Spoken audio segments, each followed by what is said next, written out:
you and hello everyone. I don't know you yet. I hope to see you live next time. I first want to ask the one who is hosting this presentation to give me the permission to share my screen, which isn't done yet. So I would like to start the presentation then. But in the meantime, I will introduce myself. I am for a long time working at my university as teacher trainer. I also do a lot of projects, and I fell in love with blended learning and flipped classroom learning already 10 years ago when we did the first flipped classroom project for the European Commission. As you would see in my presentation, I can share my screen. That's wonderful. I will show you. I hope it will work. Okay. Now is the yes, you can see my screen, I think. Good. Then we can start, and we are already at the end of the presentation here, so that's not what I wanted to do. Okay, so this was the first. Can you see my presentation, Maya? Yes. Yes. Okay, that's wonderful. Yeah. These are the parts of the world where I already introduced blended learning. It's all over the world, and the fact that I am so eager to tell you everything that I can share with you about it, and surely we will share and make it better when we work together, is the fact that it gives so much opportunities to students from all over the world to learn and to become students at the university and to get good results. But I will immediately jump into the presentation now. I would like all the micros to be muted now so that there is no one interfering with any noise with the presentation. I will go at a rather high speed because we have a lot to do in 3 hours. And I will excuse me beforehand because this will be a rather theoretical presentation and a theoretical part, but you have to go through it to start with blended learning and to do the other days and to do the training in Slovenia in August. So what I aim is to provide you with knowledge and tools to develop high quality learning paths for blended learning courses in higher education, or also in secondary education if you want.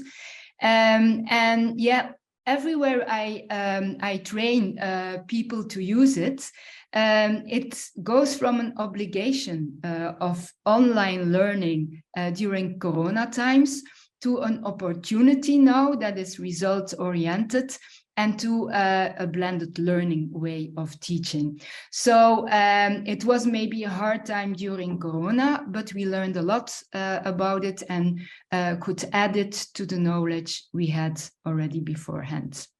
So now and then I will ask you to do something yourself. And you will also see in my presentation often some quick tips. One of the tips I can give you already, if you are teaching online and you are blending the teaching with face-to-face teaching, it is interesting, if possible, to add sometimes call to actions for the ones who are listening to you, to wake them up, to make sure that they are actively listening. And the second tip is when you ask them to do something and you provide a link, it's good to try to provide it in several ways so that you can make sure that they will see it. So I did it myself. I have provided you with a URL that you can use and a code, or a link, but then you have to open the presentation, or you can scan this QR code and then you can answer the questions that will be asked there. So grab your smartphone or go to your internet browser, do www.menti.com and use the code 6294-3164. And I will now open this so that you can vote. Okay, so the first thing I want to ask you is, when did you first start teaching your course or some parts of it online? And you can answer more than one option. Maya, can you be my spokesman and tell if people can see? Yes, I can see that they can see because I can see the answers coming in. That is great. Yeah, I will tell you, Lut, if anything is. Yeah, okay, that's good because I don't see the participants anymore. So the nice thing about Mentimeter, which is just one of the tools you can use when you want to have direct contact with the participants and the students at your course. And you can also see how many participants already answered, and then ask them, come on, answer. We are more than 30 people listening, only 9 answers. So try to do it. This is also a nice way to see if your students have everything they need to follow your course. If they have the ICT tools, the Wi-Fi, etc. We are at 11 now, so let's wait for some more. And you can continue at your own pace with the other questions. We can go over it later on. Okay, I will wait till I see 20 answers. So for the moment, what we see that more people already taught online some parts of their course, and some did it only for the first time during Corona. Okay, good. So it's almost 50-50 for the first question. I will go to the answers of the next question. And there we have, what do you prefer? Do you prefer to teach face-to-face? Do you prefer to teach online? And do you prefer a mix? And we see that for the moment, the mix is the winning one, which is great because blended learning is a mix. Good. Okay, next question. So here is a presentation where you don't see the answers before I press enter on my computer. And this is another way of asking questions. What kind of video content do you use for your lessons? We see a lot of YouTube, self-created also, great. None at all can also be. I can scroll down to see the other answers. Okay. Good. This is also a way to learn to know. I don't know you, so it's a way to learn to know what you are standing for, what you are doing, what you are using. Thank you. Okay. And then here, that is something that I always ask my students at the start of a new session. What do they prefer? Do they prefer to read online or to read on paper? And there we see a diversity of answers. Same here, 7 or 8 and 7 now. It's important and interesting to provide content in more than one way. So if people want to read it, you can provide them with PDFs or with a book. If they want to read it on the screen, they can also do it. Okay, and what is blended learning? We see here video lessons combined with in-class lessons. Students have the choice between online and in-class learning and guided individual learning combined with in-class learning.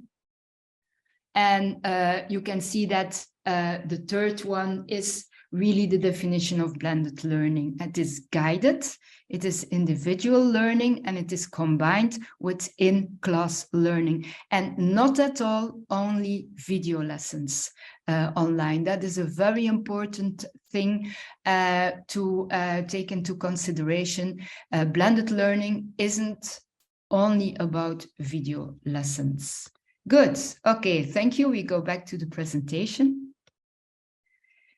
And we have the objectives for today. I always start my sessions with what can we do today, what will we do, and what will you learn? Well, I hope you will know very well what blended learning is, identify the different types of blended learning, also know the pillars to ensure the success of blended learning for your students. We will go through some didactical approaches. We will see the Pickard model and the Bloom taxonomy.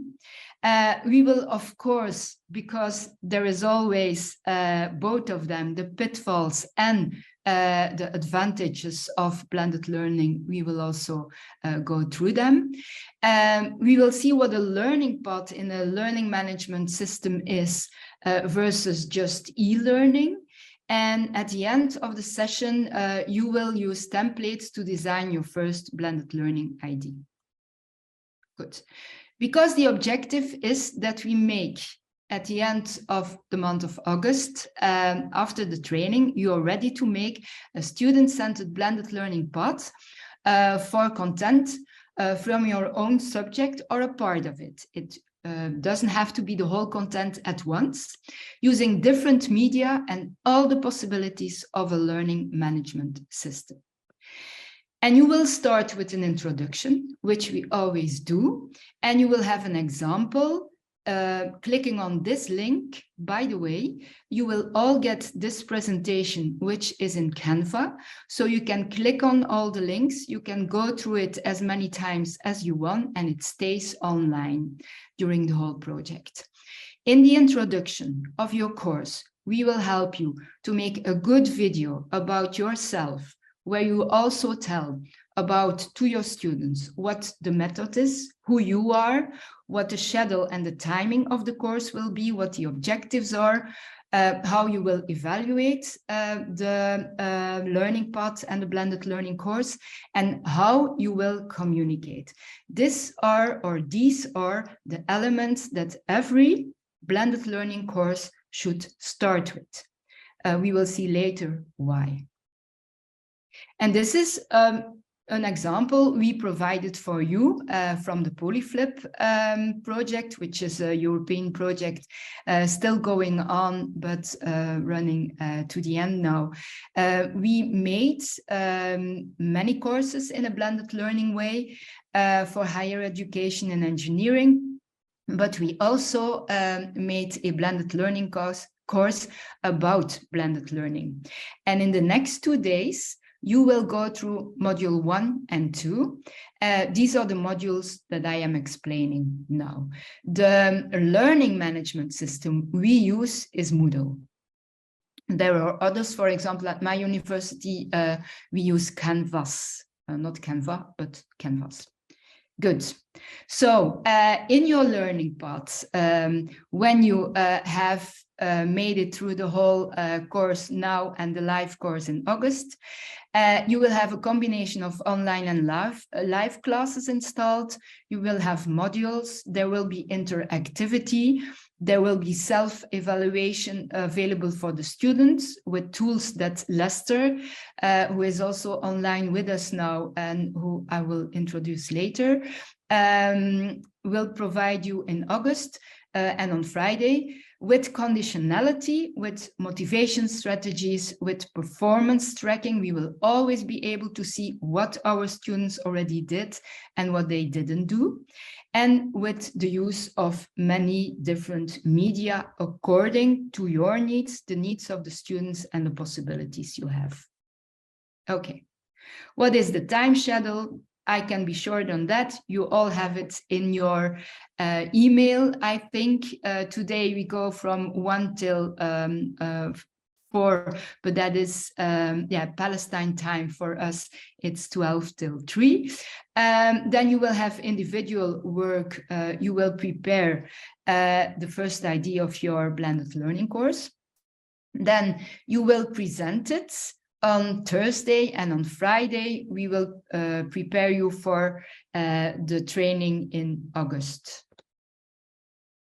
The methodology, well, we are doing a blended learning course about blended learning. I'm introducing the blended learning course now. Tomorrow and after tomorrow you take it, and then you come back online. The only thing that is unfortunate is that we don't have a live introduction and session now. Normally it would all be live this week, but we will see each other in August. And then the contact information, my name is Lut de Jager. You can call me Lut because I know that de Jager is not so easy to pronounce. And my colleague is Lester Impens, and he will be the one who will give you a lot of information on new tools and also work together with you on the tools in August and a little bit already in an introduction on Friday. Okay. So this information I give you now is also the information that should be in every blended learning course.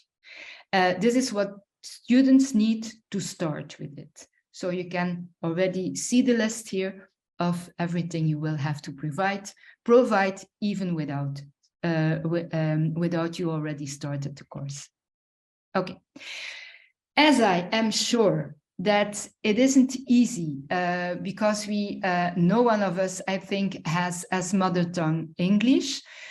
We are online, sitting everywhere. I'm sitting in my living room. You are sitting in a classroom or at home or in your office.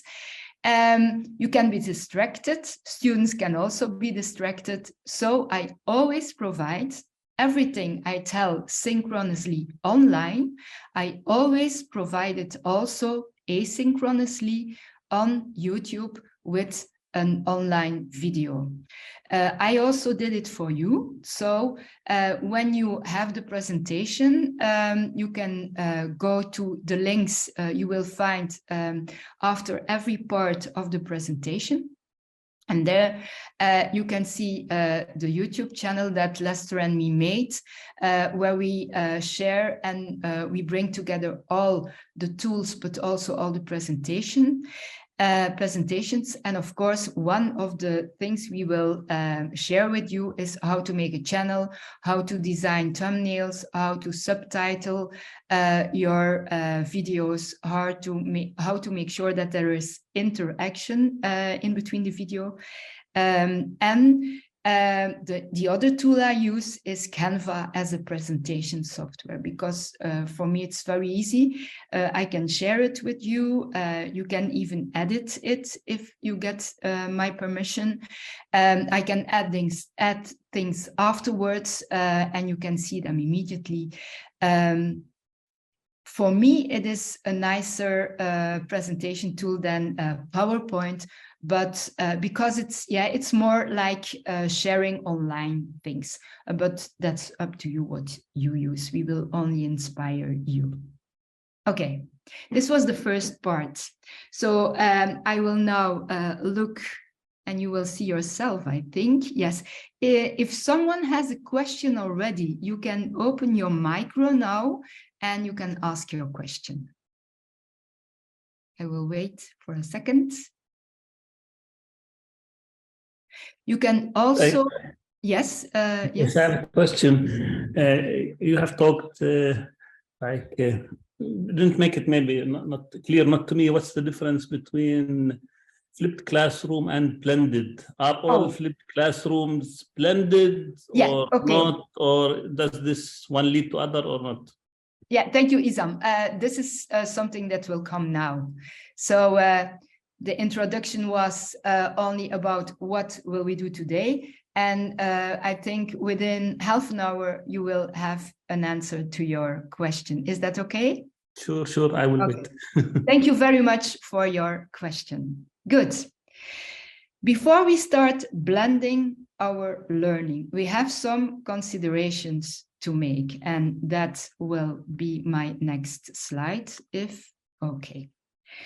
The first consideration we have to make is, how do we like to teach and how are we teaching at the moment?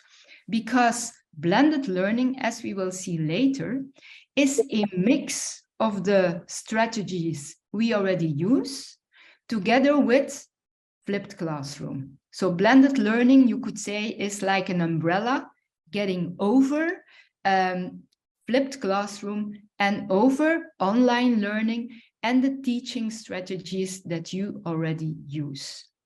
So I have again a question for you. Can you tell me which teaching strategies you use already now? So you have again, I will share the QR code and the code again so that you can see the link to the next voting. And once you are in, I will share the answers with you. Is it working for everyone?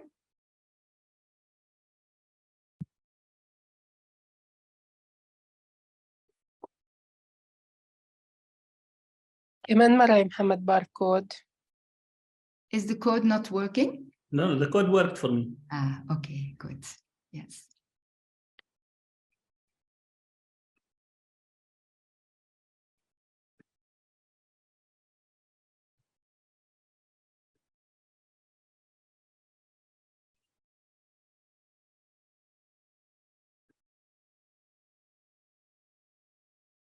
So I will open this and start my presentation. Good. Okay, there we go. Ah, we already have answers.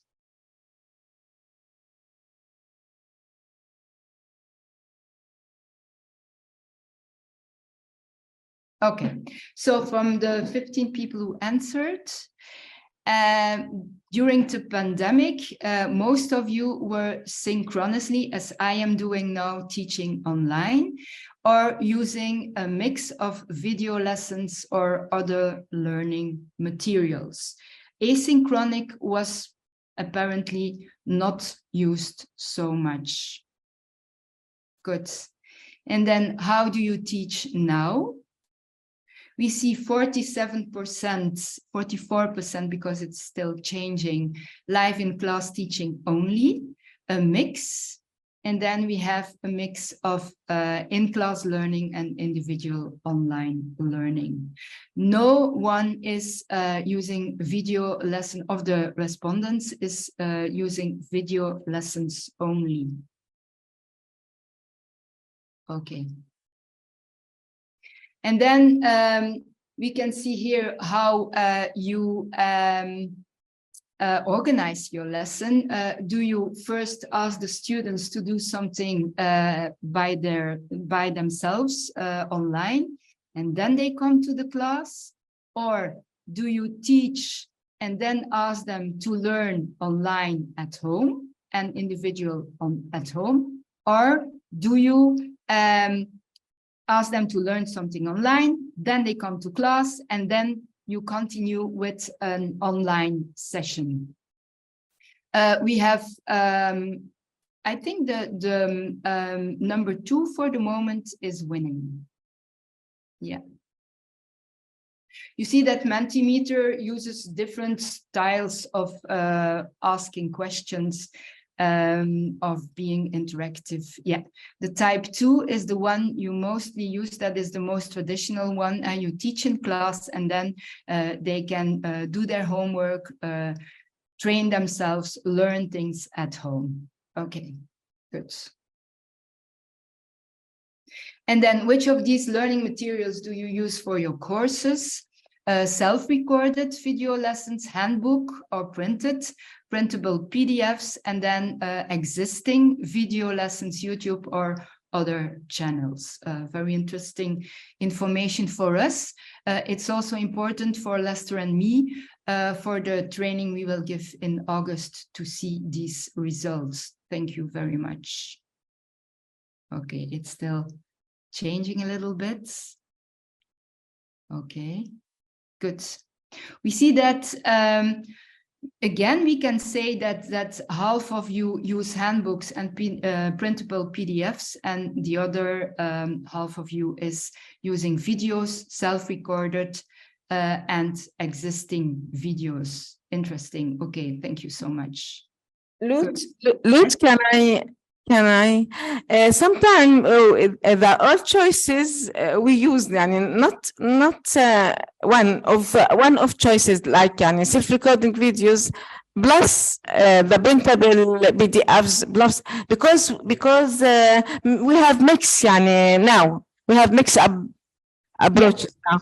Then that make some of us not respond or not submit his answer because we stop asking ourselves.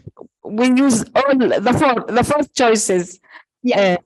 Okay. So I have to change the question next time and make possible to give more than one answer, so multiple answers. You can do that with Mentimeter.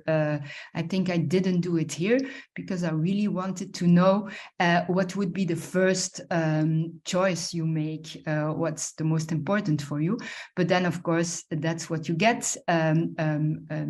It's spread all over the answers. For us, it's interesting. For example, if you use existing video lessons, Lester and me will show you how to install interactivity in videos that already exist, and also auto description with artificial intelligence, etc.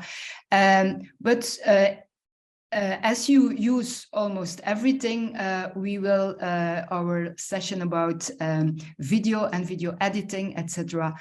Will have many tools that you can use. Okay, nice. Thank you very much. Good. Last one. How do you rank from most to less used the learning resources you provide for your students?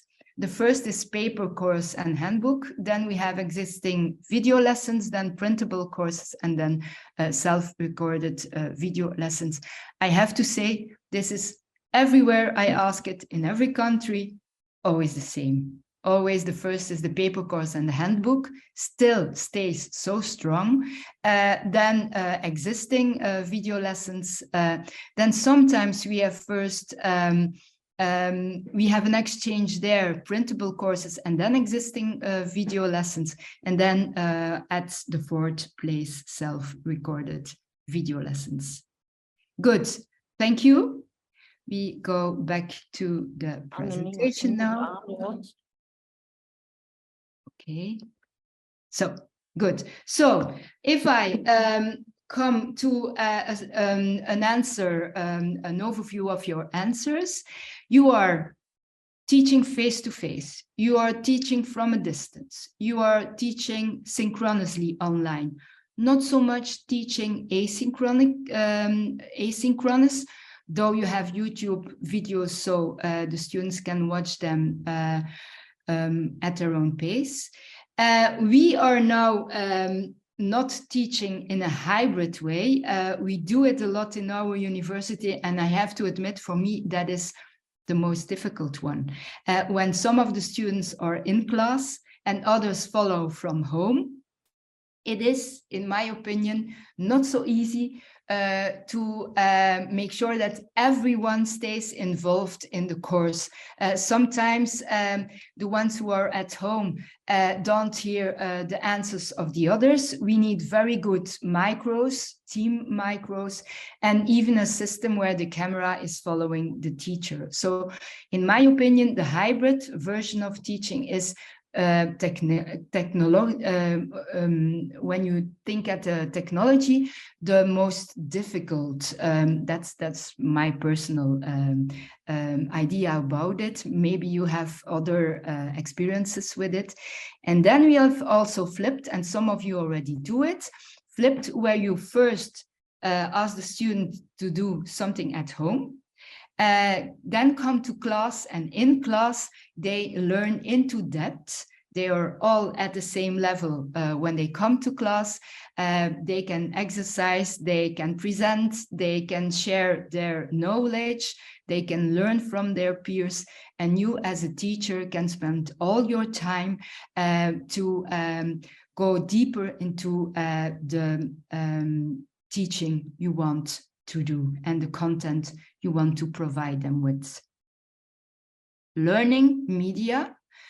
We have, as we saw, the written and printable content and the visual and auditive digital content. Also from the Mentimeter responses came the same, things as learning media.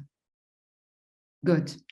Which approach do we use for blended learning? We know how we teach, but what do we do with blended learning? We have to go through some different elements.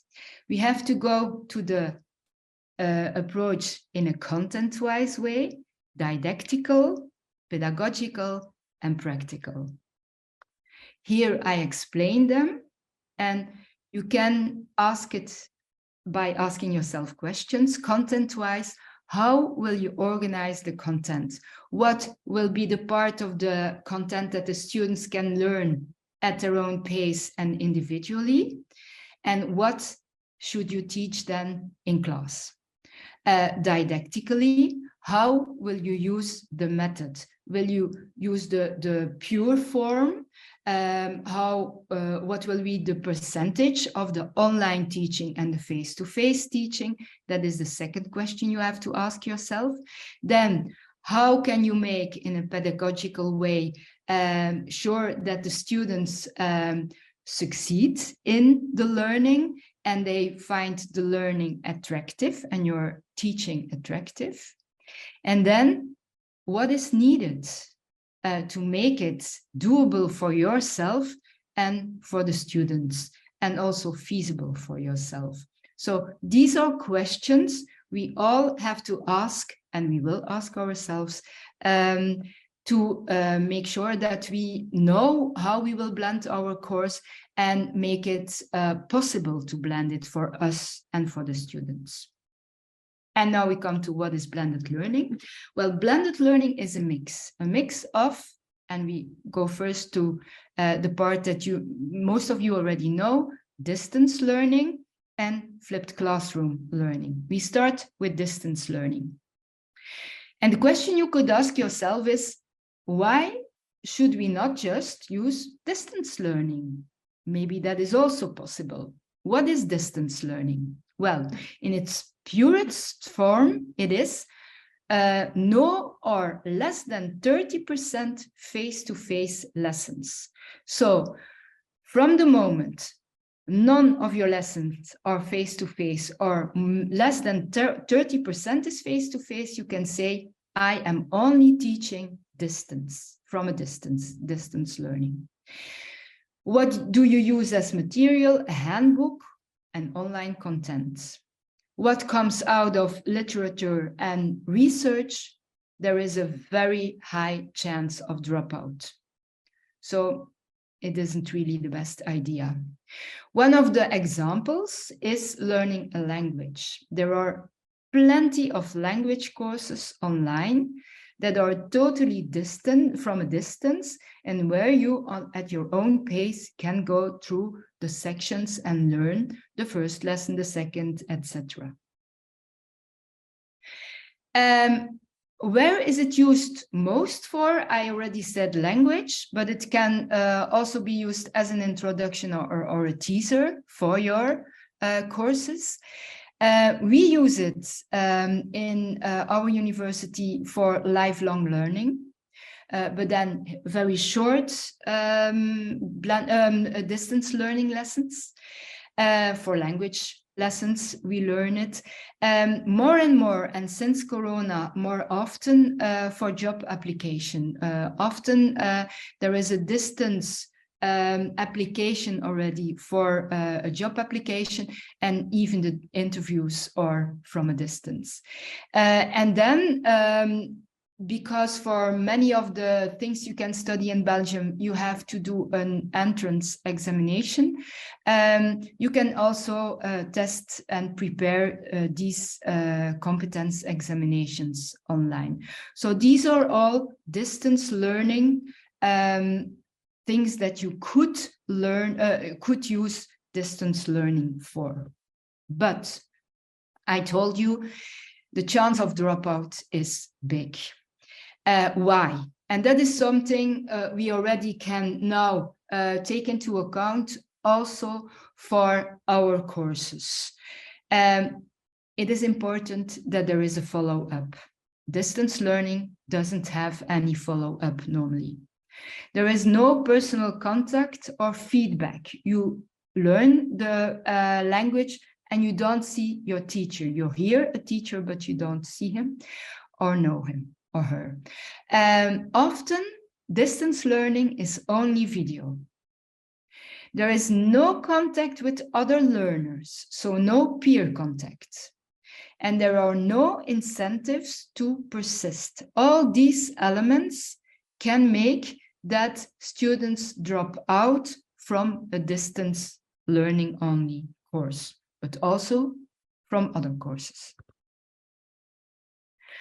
Other things we could think about, students, when they see and watch videos, they can't take a long time to look at the video before taking a break.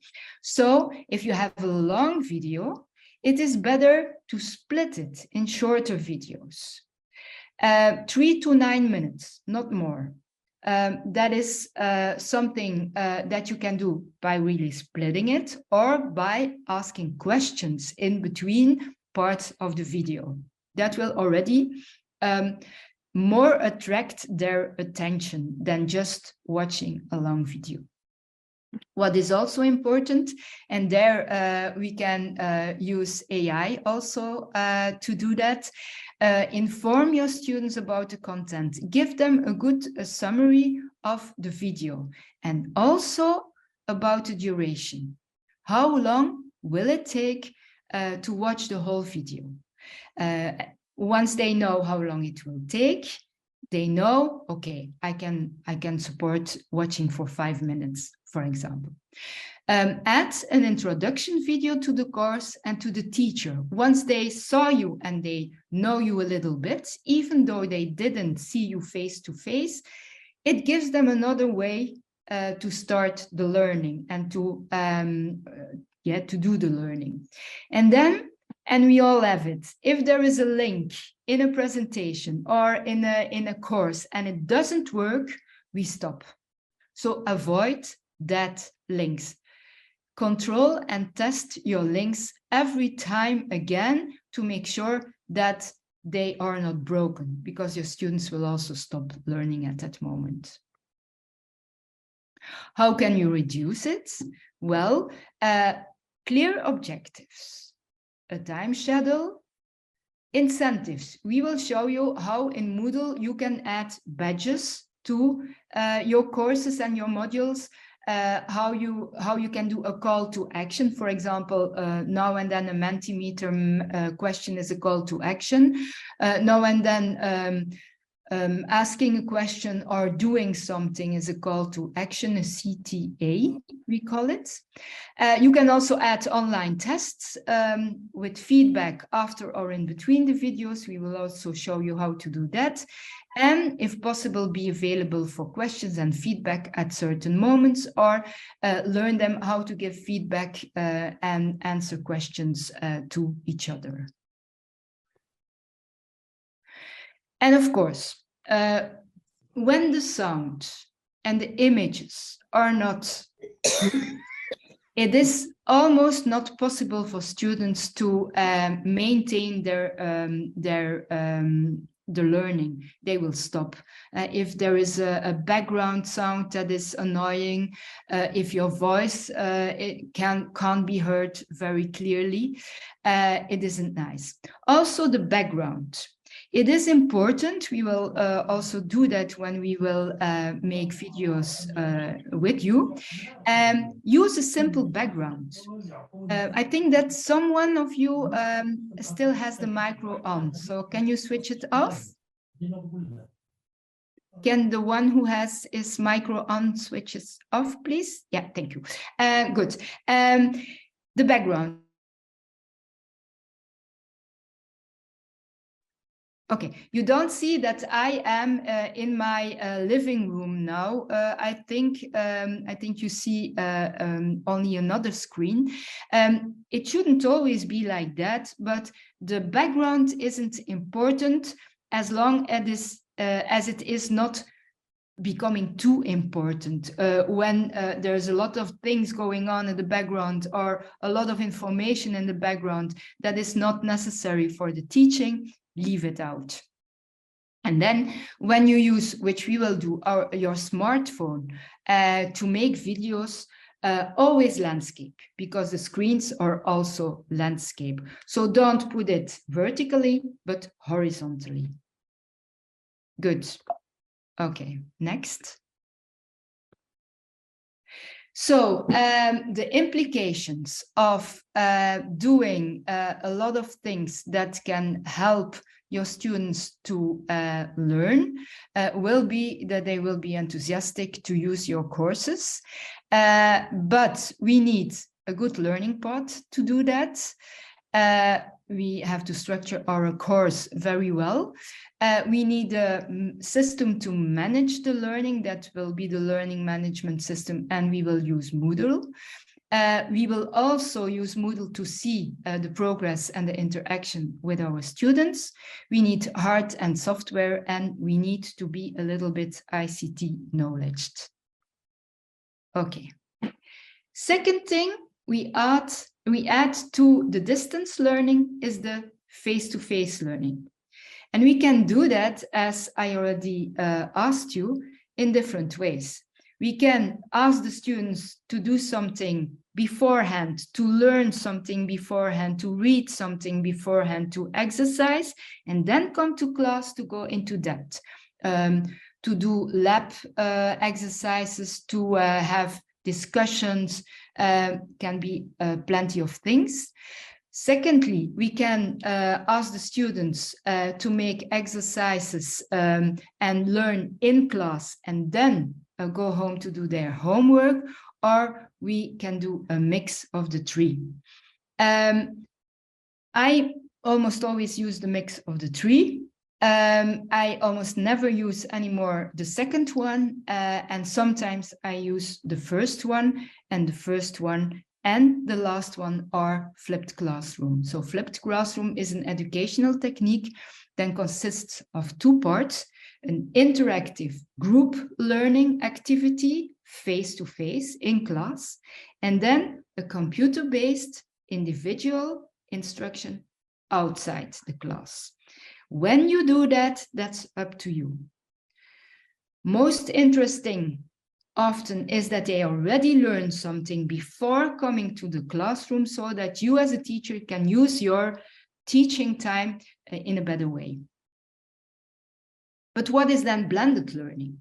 Well, blended learning is mixing distance learning with flipped classroom learning. You put that in a mixer, you blend it, and you have blended learning. And of course, you need some examples to understand that. But first I come to the definition. It is very well thought through combination and integration of online and face-to-face learning and teaching activities while using a learning path in a learning management system where you bring into account the context of your institution, of yourself, and of the students. So when you have all this together, you have blended your learning. This doesn't have to look spectacular. It will not look the same for everyone, but it is very thoroughly thought through, and it is a combination and an integration of online and face-to-face learning in a learning management system with a very well thought through learning path. And you take into consideration every involved person. Good. And it is always, it is always between 30 and 70% online. So you don't have blended learning courses that are fully online. That is not possible. Here you have some examples. You can read them. I will not take the time to go over it with you. In our university, all our courses are, or parts of our courses are blended. Again, you have a video you can watch to recall and recap at your own pace all what I told you in this first or second part of the presentation. So now we come to the next part and we will start blending. Before we start, yes, okay, you have a question, just ask it, please. Yes. Thank you. I think you've start defining blended learning as distance learning plus flipped classroom. Yes. Yeah, okay. I mean, we've got three terminologies like flipped classroom, flipped learning, and flipped teaching. So yeah. I'm sure, I think there is some slight difference, at least between or among these three definitions. So could you clarify the exact difference between flipped learning, flipped teaching, and flipped classroom? Because when we talk about blended learning, that we take the perspective of learning, not teaching.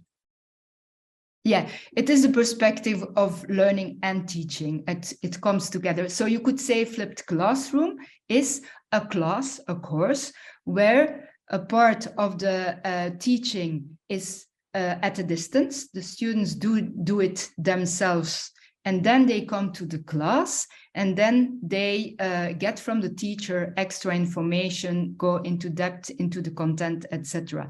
So you could say flipped classroom is the methodology.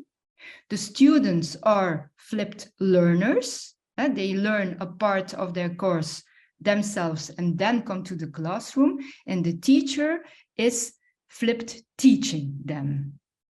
You see? So it's all a slightly different expression of the same thing, flipped classroom.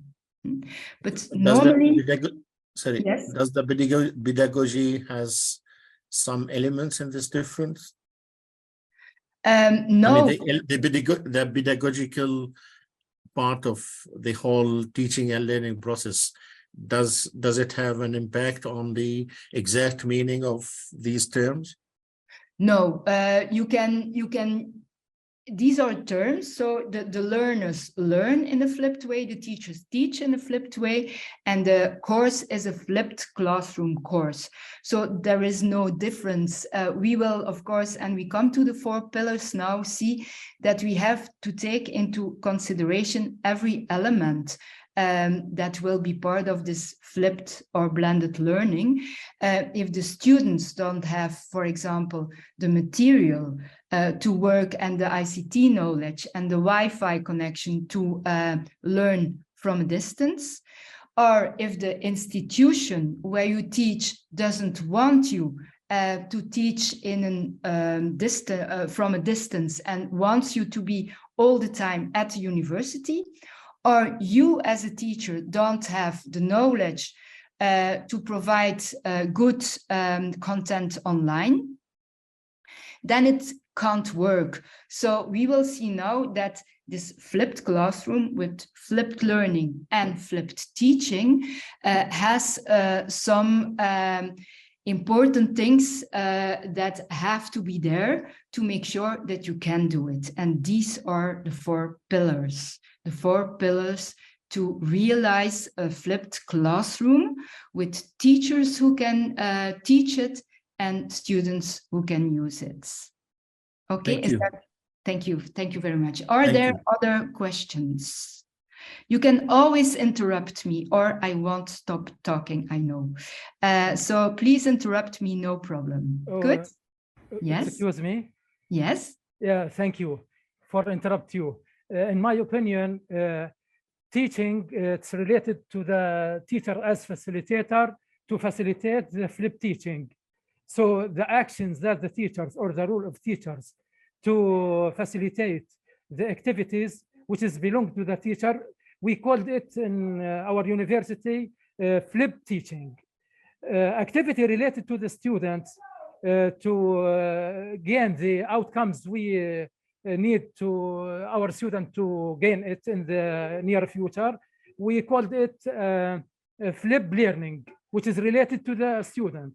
Okay. Classes, flipped classes related to the situation or the class or the places where these activities and things happen. Okay. Okay. Thank you. Yeah, thank you very much. It's very interesting to see it from that perspective. Good. Other persons want to add something or to share something or to ask something? Could you please? Hello? Hello. Yes. For example, for me, if I want to use blended learning, it is, I haven't any permission from my university, but the flipped classroom, I have always the permission because the legal said that we are on the class each lecture. Yeah, okay. That is the context. Yeah, and that is interesting. I have to admit that in Belgium, we don't talk anymore about flipped classroom because we have so many ways of teaching and mixing the ways we teach that we call it with the umbrella term blended learning. So we don't use flipped classroom as a term anymore. So it's very interesting for me to see how you really need to make a difference between the learning, the teaching, and the flipped classroom itself. And also to see that for some of your institutions, it will be important not to talk about blended learning, but about flipped learning. So that is interesting. But I think if we come now to the 4 pillars, that some of the things you asked or said will be in this this next part of the presentation. So let's go to that now. We will see what the pillars are to make sure that our students successfully learn when they learn in a blended or a flipped way, and where you also as a trainer are satisfied with the way you are teaching. Okay, we have to overthink many things. Do we all have sufficient ICT skills? Do we all have the necessary soft and hardware? Is the environment, and that is an interesting question we just heard, ready or open to blended learning or to flipped classroom learning? So these are all things that are, together the pillars for success. And here you see them. You have 4 pillars, and they are making sure that the student will be engaged. You will also find them in our module 2 of the Moodle course we provide on blended learning. We have 4 pillars. We have the F for flexible environment, and that is the context. We have the L for the learning culture. We have the I for intentional content, and we have the P from professionalized educators. Okay, the flexible environment.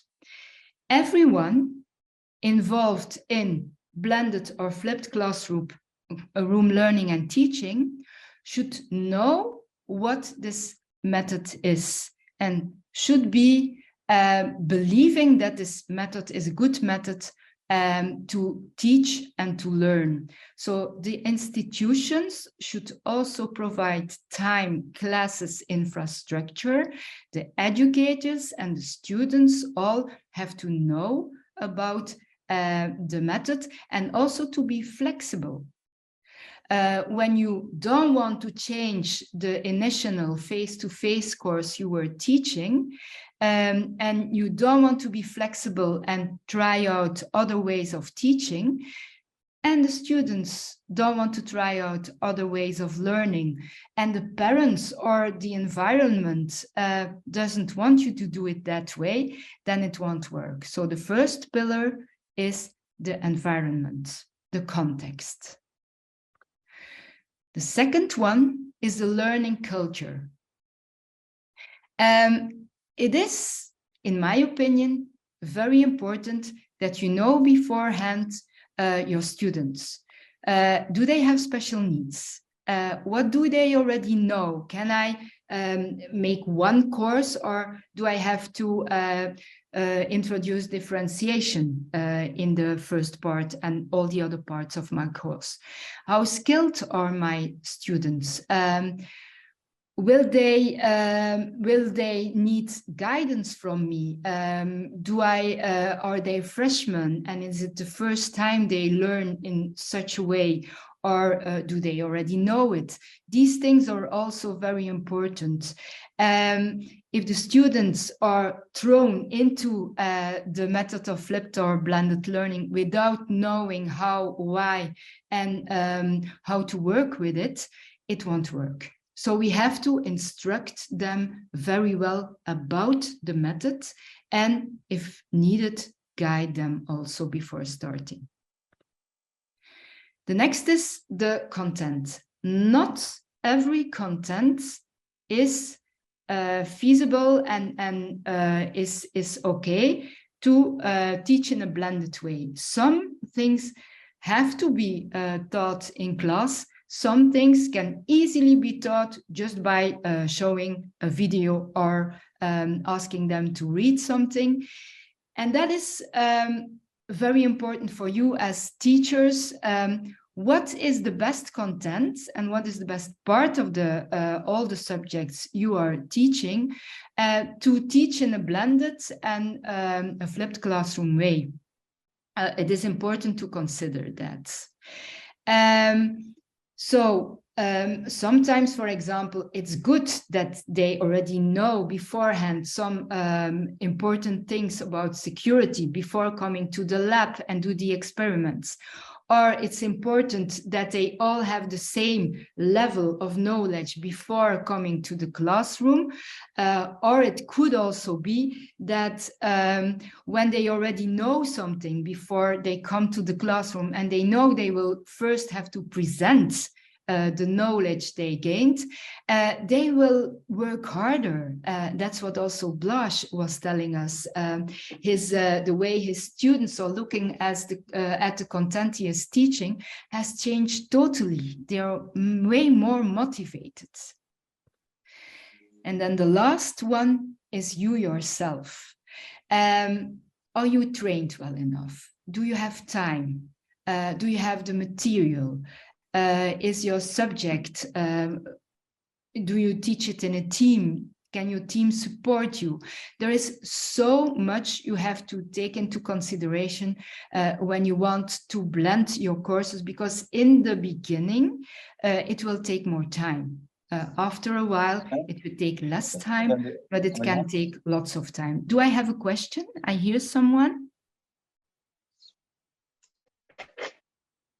Akram?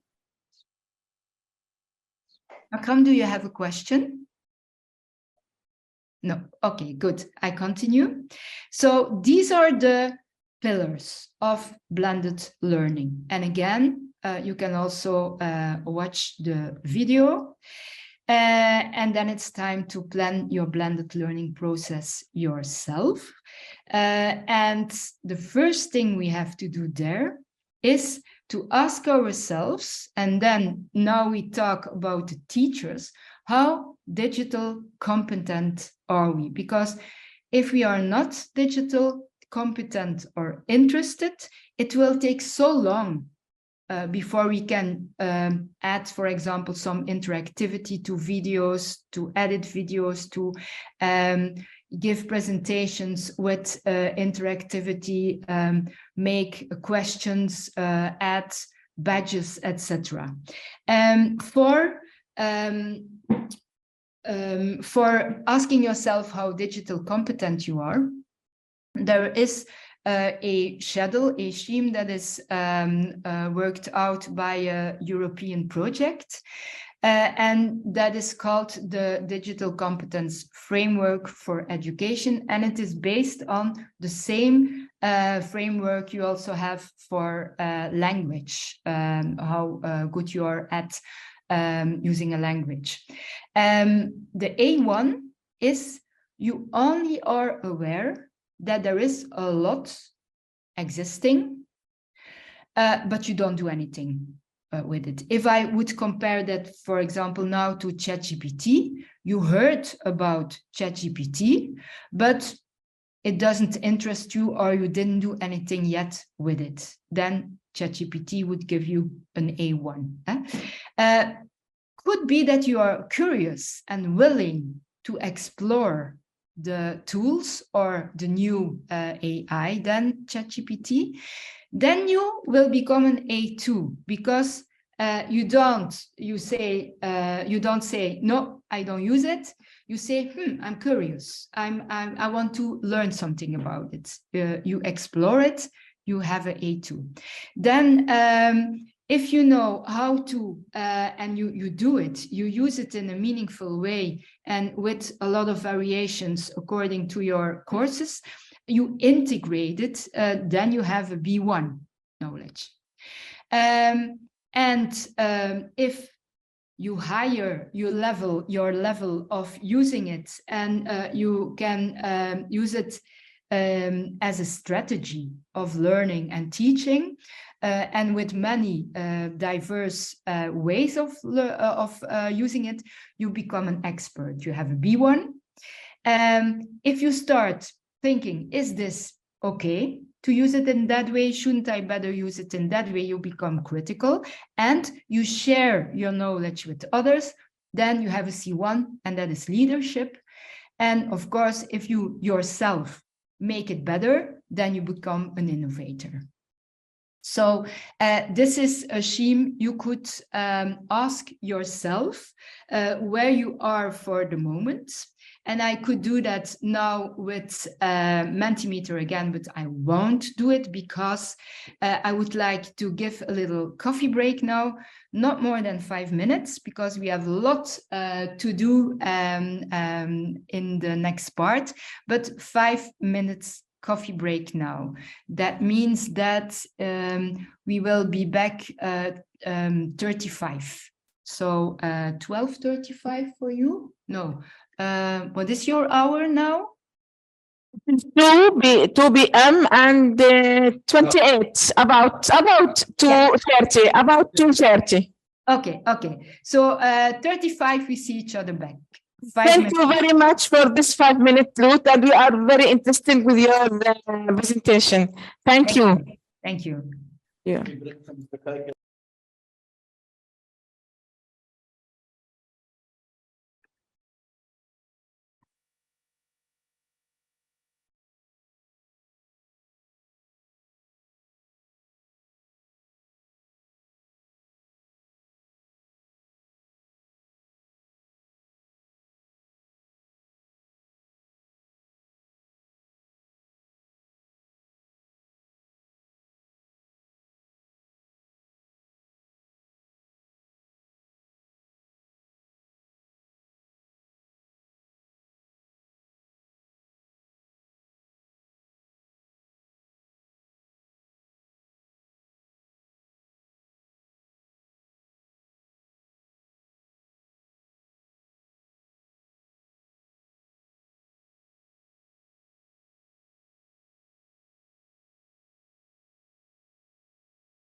So are we there again? Yes. Yes. Okay, Yep. good. Everyone is there? Yes. I'm sorry for the short break, but yeah, we have some work to do. So I will continue. I hope you enjoy your coffee or tea. I do with mine also. So we come to another part of the presentation. I think you also found the presentation already with a link in your email. That is also something I always do. My students can also follow at their own pace on another screen if they want. So what we will do now is I will introduce you to the PCRET model, which is a model I often use to overthink myself if the digital technology I am using has an impact on my teaching and on the students' learning. Because it's easy to say, okay, we will blend everything or flip everything and do things online and then in class, and we will use the newest technology. But you always, in my opinion, have to take into consideration, is it doing something? Is it worth all the work we add to it or we do for it? And the questions we as teachers can ask ourselves is, how does this the use of technology impact our pedagogy? Is it replacing what we did before? Is it amplifying what we did before? Or is it really transforming what we did before? And here is like an algorithm you can use for that. You can say, given a particular classroom use of technology, are the achieved learning outcomes of the activity clearly better than they would have been without the technology or via a lower tech solution? If the answer is no, it is not a problem that you use technology instead of what you did before, but you have to realize that it's just a replacement. It is not adding anything more.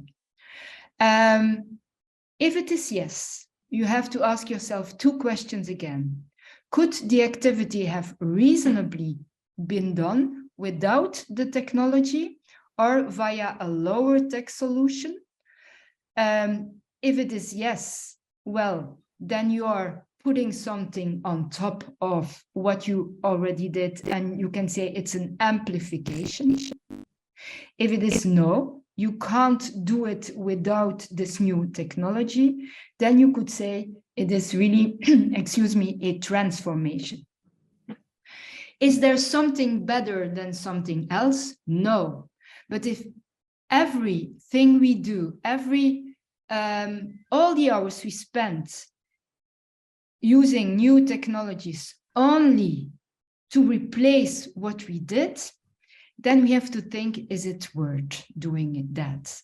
So I hope that we have the three when we come in August with all the tools we will provide you with, and you will use to change your course and to blend your course.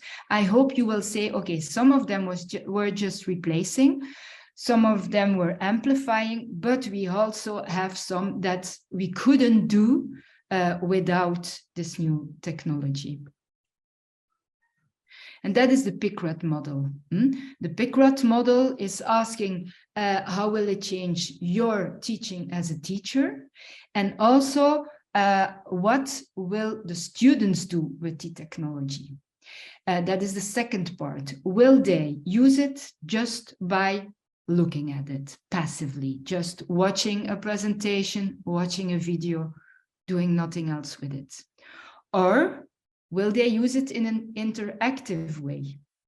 For example, the video stops at some moment and then they have to answer questions, or there is a presentation and they can interact in the presentation with a little chat function or something else. Or in a creative way, can they themselves also make with the new technology things that you didn't do as a teacher, then they use it in a creative way. And that together brings for us as teachers that we can carefully think about what do I ask my students to do with all these tools and all this technology I use, using it just by watching, interacting, or co-creating. If you bring that all together, you have the PCRET model. And it's just a model to self-reflect on using technology, not only for blended and flipped classroom learning, but in your lessons. I have as a little exercise, and I give you 5 minutes for that, and in the meantime, you can also drink your coffee. I have here some examples, and I would like you to put them at the right place in the schedule. For example, is A something you would put here where it amplifies regarding to traditional practice, the teaching, and for the students it is something interactive, then you put it here, etc. So grab a piece of paper and put the letters in the scheme, and then we will see what the answers are.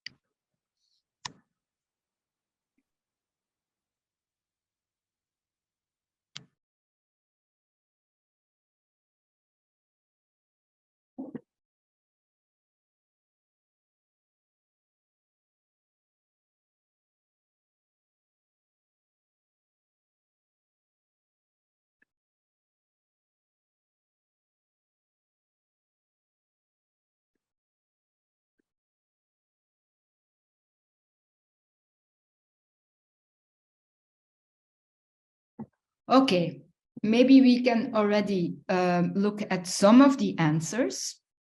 For example, A YouTube video made by the students about a new experiment.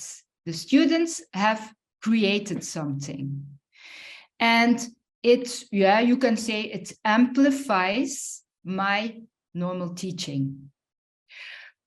This is not the one and only answer. You could have put the answer somewhere else, but it are just examples to make you feel what the PCRET model can do as a self-reflecting tool for you. A learning path with differentiation and conditionality.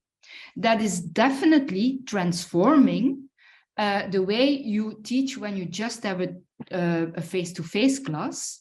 And for the students, it is interactive because there is conditionality. So if they don't succeed in some exercise, they can't go to the next part of the learning path, etc. So there's also differentiation. If they are not yet good enough at using the content, they have to recap it. C, existing YouTube video with added interactive questions. That is what we will do also with Lester in August. That is amplifying what you already had, and it is interactive. So we can put it here. A PowerPoint designed by the students. They made it, so it's creative, but maybe it's just replacing what you had. So could be that you position it here, that you put it here. E, a PowerPoint with intermediate questions and assignments could be a replacement of what you did before in class, but for the students, it is interactive. So we can put it here. Then a PowerPoint to present lesson content designed by the trainer. That is definitely only replacing what you had before, and it is passive in use for the students. It's not bad, but if that's the only thing you use, you have to self-reflect on it. Then we have YouTube videos with extra demonstration of an experiment done in the class that can amplify what you did before, but for the students, it's only to watch. So it's a passive way of using it. AR to explain security in a lab, where they also feel how it works, will transform your teaching, but you could say if they only watch it through their VR glasses or in another way, it is passive for them. So it's not because it's artificial intelligence that it has to be here somewhere. No, it can also be here somewhere. Then I have video made by the trainer from an experiment done in class. It can replace, it can also amplify, and normally the students will watch it passively, so I put it here. And then discussion forum moderated by the students. Well, definitely, if they have to moderate it, they have to create content. And for you, it can transform your teaching because the students are moderating themselves the questions they have about the lesson content. That's something in a traditional class that would be very difficult to do. So these are just examples to explain the PICRAT model, which is, in my opinion, it's a model that it's very special. It came up some years ago, then it was totally away, and now it's back again due to the use of artificial intelligence. We are thinking again with the same model and self-reflecting with the same model. What I did, I also transferred this PICRAT model to blended learning.